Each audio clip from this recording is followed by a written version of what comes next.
Today we're talking about the executive exemption. The exemptions are used under the Fair Labor Standards Act to determine which employees are eligible for overtime pay and which ones are exempt from the obligation to be paid overtime for overtime work.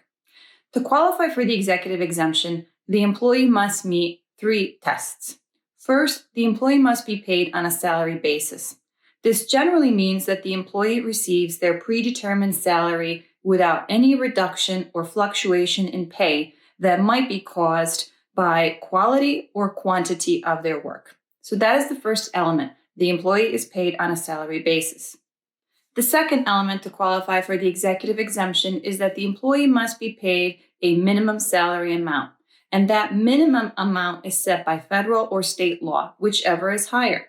So for example, currently the minimum salary amount under the federal law is $684 per week, which translates to an annual salary of $35,568 per year.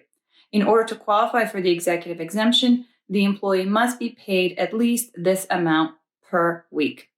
If the state level is higher, such as in New York, for example, then the employee would have to be paid that state minimum salary level in order to qualify for the executive exemption in New York State. Third and final requirement for someone to be properly classified as an executive employee is that their primary duty must be management of the enterprise or a customarily recognized department or subdivision thereof.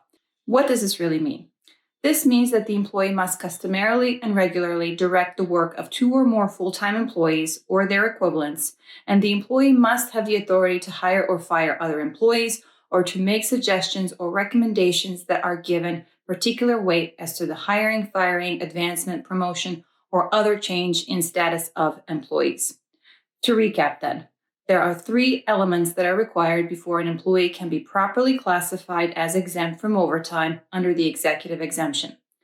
They have to be paid on a salary basis, they have to be paid a certain predetermined amount as set by law, and last and finally, their primary duty has to be management. And management is not as clear-cut as sometimes may initially appear.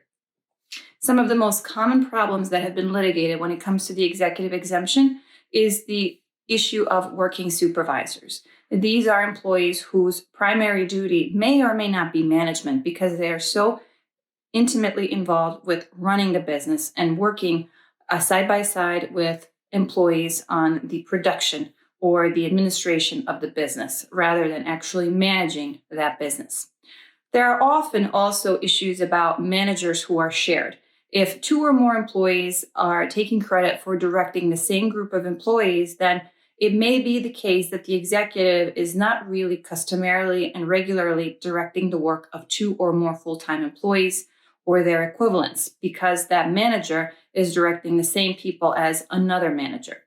This has been a summary of the executive exemption. If you have any questions about whether or not your employees are properly classified under this exemption, please feel free to reach out to someone at Forwork.